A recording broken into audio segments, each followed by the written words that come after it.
इतना विश्वास रखना पड़ेगा आपको। कहते हैं एक बार एक साधक साधना कर रहा था पीपल के पेड़ के नीचे, और कुछ बहनें और भाई जो है भक्त जा रहे थे, कह रहे थे एक बहुत पहुंचे हुए संत हैं और भूत भविष्य की बता देते हैं, उनके पास जाते हैं सत्संग सुनने के लिए। तो उस साधक ने कहा कि भाइयों एक कृपा करियो, बहन भाइयों मेरी, उस महाराज जी से मेरे बारे में ये पूछ के आना कि मेरी मुक्ति कितने जन्म के कितने जन्म में पाछा हो जाएगी, कितने जन्म लगेंगे मेरी मुक्ति को। तो उन्होंने जाकर बताया तो महात्मा जी ने कहा कि उस साधक को मोक्ष प्राप्ति के लिए इतने जन्म लेने पड़ेंगे जितने पीपल का पत्ते, जिस वृक्ष के नीचे वो साधना कर रहा है उसी के पत्ते जितने हैं इतने जन्म लेने पड़ेंगे उसको, जब उसका मोक्ष होगा।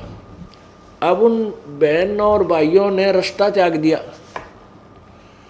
हम वहां से जाएंगे उस रास्ते से जहां पर वो साधक साधना कर रहा है, और उसको हम ये बताएंगे कि तू तेरा मोक्ष इस पीपल के पत्तों जितने जन्म ले लेगा जब होगा, कहीं उसका हार्ट अटैक ना हो जाए। इसलिए वह दूसरा साइड बदल कर दूर सी का 1 एकड़ दूरी का जान लग गए। तो साधक ने आवाज लगाई कि भगत जियो, ए बहनों सुनियो, अरे मेरी प्रश्न का उत्तर लाए क्या तुम, एक बार इधर तो आओ। तो उन्हें सोची भाई चल, हमने सोचा कि ध्यान देगा साधना में बैठा है, पर उसका तो नजर नहीं छिगवाएंगे और बतावेंगे। वो चले गए उसके पास, उन्होंने कहा कि महात्मा जी ने कुछ बताया मेरे बारे में।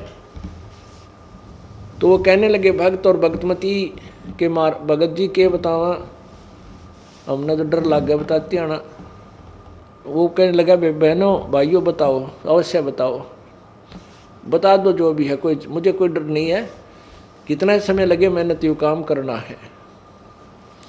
तो उन्होंने कहा कि महाराज जी ने ये बताया है कि भाई जितने इस पीपल का पत्ते हैं ना, ये पीपल के जितने पत्ते हैं जिसके नीचे तो साधना कर रहा है, इतने जन्म लेने पड़ेंगे फिर तेरा मोक्ष होगा। तो वो तो डांस करने लग गया, भंगड़ा पा दिया, खुशी मनाई, नाचर कूदन बोला जय हो जय हो। वो बोले रतन तो रोना चाहिए था, बेबेर बोली रतन तो रोना चाहिए था, तू आज खुशी मना रहा है। तो वो कहने लगा बहनों तुमने ना मेरा भाइयों, अरे इस झंझट का अंत तो आवेगा, कम से कम इतने पाछा आ जाएगा। अब इसका नो तो हो गया कि इसका एंड होगा, इतने दिन ना मेरा समझ इसका एंड भी होगा कि ना होगा, मैं तो डले ढूंढ था। तो पुण्यात्माओं उसने जब इतना सब्र कर लिया तो तुमने भी इतना भी करना पड़ेगा। इस जन्म में ना अगले में, अगले में ना अगले में पार हो जाओगे। अगर सच्ची लगन से अंतिम श्वास तक केवल एक ही साधना और इसी परमेश्वर में और इस दास में श्रद्धा रही, यदि बाद में तुम कई ऐसे अनाड़ी और कर्महीन इंसान होते हैं, घर में थोड़ा सा सुख हो जाता है गुरु जी को त्याग देते हैं, कहते भक्ति यही कर लेंगे हम, क्या फर्क पड़ा है। नहीं, परमात्मा कहते हैं कि मम संत मुझे जान मेरा ही स्वरूपम, मेरे संत को मेरा ही स्वरूप जानो। और उसके प्रति जो तुम्हारी प्रतिक्रिया है, अगर उससे तुम्हारा विक्षेप है तो मेरे से हो गया वो। अगर तुमने गुरु जी से किसी भी पॉइंट से विक्षेप कर लिया, किसी भी पॉइंट से आप उसे नाराज होकर दूर चले गए, तो मेरे से नाराज हो गए तुम, फिर यहाँ आ लिए तुम, यहाँ क्यों बाट देखो।